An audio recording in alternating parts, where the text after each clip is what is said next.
Hello again, everybody. Here we are at Friday again. Goodness, the weeks roll around so quickly. Okay, there hasn't been too much collage done here this week, although I have done a complicated one, and I'm starting a complicated one. Okay, so first up, a couple of weeks ago, we did a flip through of the free Verve magazine, and this was on the cover.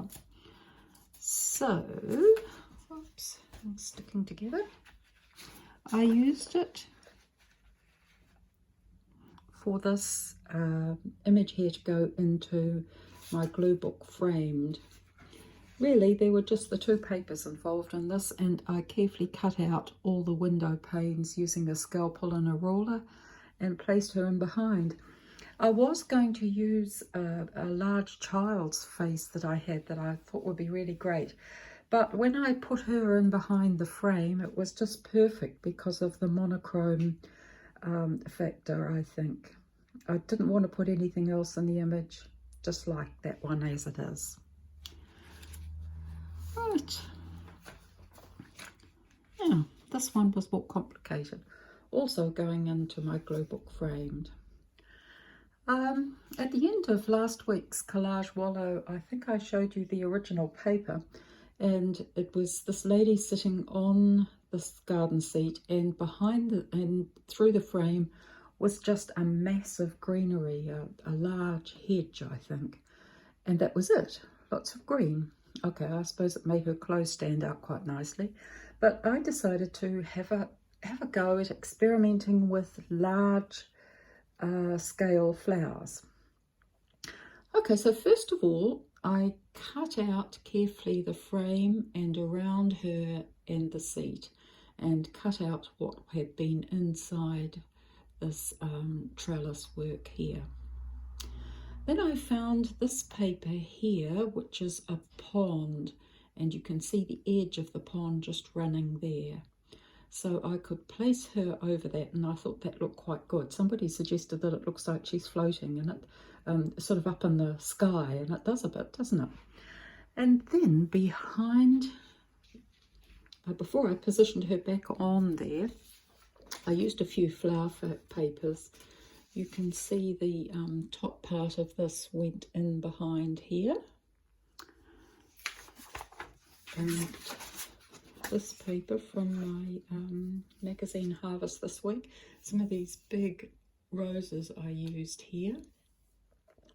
This paper I can't find you a duplicate of, but it was a spray of flowers framing a model's face, and I think they've come out quite well.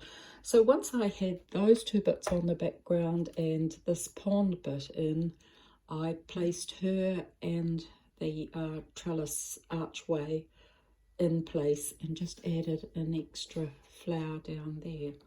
I think it's turned out quite well. I was tempted to put something on her lap, a cat or a bird or something, but in the end I just decided there was enough going on with that one.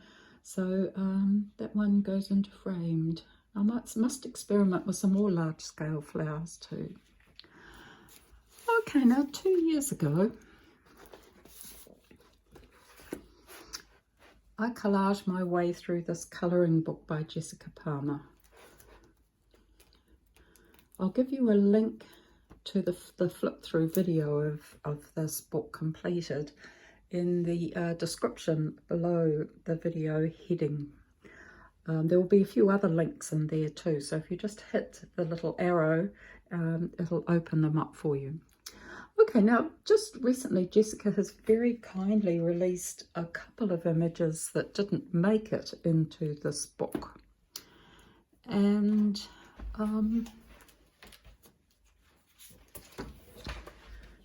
right, just take a breather here. Get that out of the way. And this is the image that caught my eye. It's an image of Clara Driscoll, who was headed up the glass cutting department at Tiffany, but she also had a really strong input into a lot of the design work. She was a fantastic woman. And so my idea here is to do teal background colours, perhaps coming darker down here. I think these are poppies and they're going to be bright red and orange. And there's a dragonfly up there. I actually have no idea what I'm going to do about her dress. I think I'll probably have to go and research what fashion colours were like at the turn of the 19th century. But as far as the background goes, here's an image that I did from Tiffany Glass. And so, move that up a bit, so you can see the sort of effect that I'm after. I will put some green. Actually, it's not very much of the flowers here. I'm probably going to do these stalks in pen because it's just a bit impossible to collage. But that's the sort of effect I'm after. Okay, so in order to do this is fairly similar to what I do with the Millie Marotta books. I made a copy of the original and I use those pieces as a template to hold against the water paper, cut out the water paper and then glue it on. Before I glue it on, I go over generously the area with a black pen. That way, if I've cut a bit short somewhere, it's going to be taken up by the black, which is, of course, the lead light lines in the stained glass. So that's basically how it happens. It'll be a slow project, and hopefully you can see a bit more next week. But to further whet your appetite, I did find this wonderful book on Tiffany in my local library. I wish I had known it was there when I was actually working on the collaging the colouring book. But the photos in it are just to die for. Really beautiful. So the sort of look I'm looking for the poppies is this sort of wonderful mix of vibrant oranges and red if I can. So you can see there, that should go quite well with the teal water papers in the background. Okay, if any of you live in New York or are planning to visit New York some stage in the future, do visit the New York Historical Society's museum. They have a special recently built gallery for Tiffany Glass lampshades that are in their collection, and it looks absolutely spectacular.